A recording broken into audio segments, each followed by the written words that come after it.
उपगीयमान उद्गायन वनिता शतयूथपः मालाम बिभ्रत वैजयंतीम व्यचरन मंडयन वनम। नमस्कार मित्रों, ये जो श्लोक है ये रास पंचाध्यायी का जो पहला अध्याय है उसका 44वां श्लोक है, जिसे हम आज गहराई से समझेंगे। तो आइए सबसे पहले इसके अर्थ को समझते हैं। तो जो श्लोक है वो कहता है, उपगीयमान उद्गायन अर्थात स्तुति करते हुए उद्गायन करने से, वनिता शत यूथपः अर्थात 100 स्त्रियों के नेता, मालाम विभ्रद वैजयंतीम अर्थात वैजयंती माला धारण किए, व्यचरण मंडयन वनम अर्थात सुशोभित वन में विचरण करने लगे। तो यहाँ पे जो है अब हमको बताया जा रहा है कि जो गोपियाँ थी, जब उनके साथ में जो है भगवान जो है उनको उनके साथ में हो गए जब, और जब वो जो है उन्होंने स्वीकार किया गोपियों को करुणा के द्वारा और उनके साथ रमण करने लगे, तो हमने कल पिछले श्लोक में यही समझा था कि फिर वे सभी जो है उत्साहपूर्वक भाव को प्राप्त हुई और उनके मुख खिल उठे हुए उत्साहित हो गई, और उनकी जो छटा थी वो बिल्कुल ऐसी थी जैसे चंद्रमा जो है उसको तारों ने घेर रखा हो। तब उसको ही जो है आगे अब ये बताते हैं कि यहाँ पर कि जो उनका जिस प्रकार से उन्होंने किया, तो वो कैसे कि उन्होंने उद्गान आरंभ किया और वो स्तुति करने लगी, और वो ऐसे ही लग रहे थे जैसे यूथप बोला है। यूथप क्या होता है? जो हाथियों का जो हाथियों का नेता होता है, जो पुरुष हाथी होता है, उसको बोलते हैं यूथप। तो जैसे हथनियाँ हाथी को पीछे चले हैं, पर वो ये कि यहाँ पे 100 स्त्रियों के नेता, तो उनका जो है वो नेतृत्व करते हुए आगे चले और विचरण करने लगे, और उन्होंने जो है वैजयंती माला धारण की। तो अब यहाँ पे जो है कुछ ऐसे रूप हैं कि जो कि हमको समझने हैं, जो कि जो है यहाँ पे इनका उपयोग किया गया। तो एक तो ये कि उन्होंने उद्गान किया, स्तुति करते हुए उद्गान किया। तो उद्गान जो उसकी बहुत महिमा है वास्तव में।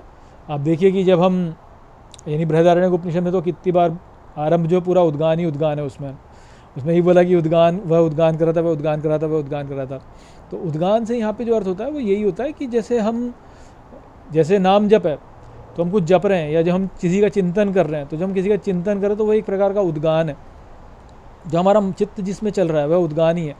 भजन करना, कीर्तन करना, नाम लेना, उनका जो होता है वह उद्गान है। तो भगवान का इस प्रकार से नाम ले लेकर जो है, जैसे कभी जब कोई हीरो जो है, या मान लीजिए कोई जैसे क्रिकेट में तो होता है ना कि क्रिकेट में जब कोई अच्छा प्लेयर खेल रहा होता था, तो सारे जो देखने वाले दर्शक होते हैं वो उसका नाम लेते हैं ना, कि भाई हाँ, जैसे मान लो सचिन तेंदुलकर खेला तो सचिन चलेगा, विराट कोहली खेलना चल रहा है तो विराट, या कोहली चलेगा।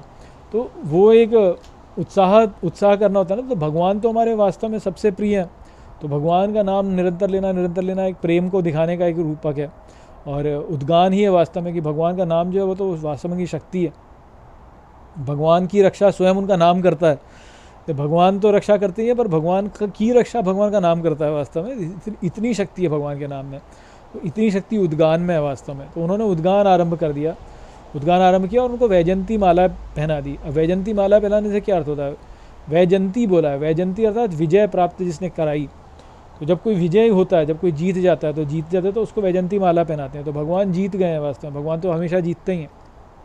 तो ऐसे तो समझ सकते हैं इसको आप, जैसे गोपियाँ जो हैं वो उनका चित्त जो है भगवान ने जीत लिया, तो इसलिए उन्होंने वैजयंती माला पहनाई। या ऐसे देखिए जैसे बॉयफ्रेंड और गर्लफ्रेंड होते हैं, तो बॉयफ्रेंड जो होता है वो गर्लफ्रेंड को जीतने का ही करता है ना, कि जैसे स्वयंवर हुआ करता था, पहले स्वयंवर होता था, तो स्वयंवर में जो है जो जीतता था उसको माला पहनाई जाती थी, तो वो वैजयंती माला ही है। तो वैजयंती माला ही इस प्रकार से है कि गोपियों ने, क्योंकि भगवान कृष्ण को ही अपना वर चुन रखा है, तो उन्होंने जो है उनको वैजयंती माला पहना दी। विजय का घोष है वास्तव में। या ऐसे सोचिए जैसे कि हमारा चित्त जो है वो यदि गोपिका है और वो उसको यदि भगवान जीत लें, तो हम वैजयंती माला ही पहनाएंगे, उनको वैजयंती माला ही पहनाएंगे कि आप जीत गए, आपने हमारा चित्त जीत लिया, आपने हमारा मन जीत लिया, आप जीत गए हो हमारे ऊपर। तो वो यानी, क्योंकि देखिए जैसे कोई गोपिका है, उसमें पहले दर्प रहा होगा, उसमें कोई घमंड रहा होगा। जैसे पहले हिंदी फिल्मों में दिखाते थे ना कि हीरोइन होती थी, बहुत घमंडी हीरोइन होती थी, तो फिर हीरो जो उसका घमंड चूर कर देता है, तो फिर हीरोइन जो है वो उसकी शरण ले लेती है और वो हीरो को जो है फिर अपना मानने लगती है। तो ठीक इसी प्रकार से गोपियाँ जो हैं, गोपियों का जो घमंड है वह भगवान ने चूर कर रखा है पहले ही। अब गोपियाँ जो हैं वह उनकी शरण में है, तो गोपियाँ जो उनकी शरण ले रही हैं, आश्रय ले रही हैं, तो इस प्रकार से उन्होंने वैजंती माला पहनाई। तो ये भी एक प्रकार का भाव यहाँ पे जो है वो हमें देखने को मिलता है। तो ये जो बात है वो यहाँ पे बताई जा रही है कि वो नेता है ना, 100 स्त्रियों के नेता, अर्थात जैसे हाथी है, हाथी के चारों ओर जो है इतने सारे हथनियाँ हैं वास्तव में जो उनका अनुपालन कर रही हैं। तो ठीक इसी प्रकार से भगवान है, भगवान का अनुपालन सभी गोपियाँ कर रही हैं। तो उस प्रकार से तो वो एक ये यूथप जो है ये बहुत बार जो है इसका हमारे ग्रंथों में उपयोग किया जाता है, क्योंकि हाथी का वही है कि हथनियाँ हाथियों के चारों ओर घूम रही हैं। जैसे पिछले श्लोक में बोला कि जो चंद्रमा जो है तारों से घिरा हुआ इस प्रकार से, तो वह स्तुति उनकी कर रही हैं, उनको वैजंती माला पहना दी है और सुशोभित वन में जो है फिर वो विचरण करने लगे। तो भाव है ये, इसको जो है इस प्रकार से चित्रण करके यदि आप जो है इसका ध्यान करें तो भगवान के प्रति एक प्रेम का भाव जो है वह उत्पन्न होता है। और वही वास्तव में यहाँ पे लक्ष्य है। भगवत पुराण में जो है बहुत जगहों पर इस प्रकार की जो है आपको दृश्य दिखाए जाते हैं ताकि एक भाव उत्पन्न हो, क्योंकि भगवत पुराण को बहुत ही रसीला ग्रंथ माना गया। वो रस उत्पन्न करने के लिए इस प्रकार का चित्रण यहाँ पे किया गया था। आशा करता हूँ कि ये श्लोक आपको ठीक तरह समझ में आ गया होगा। चलिए इसके साथ इस वीडियो को यहीं पे समाप्त करते हैं। नमस्ते।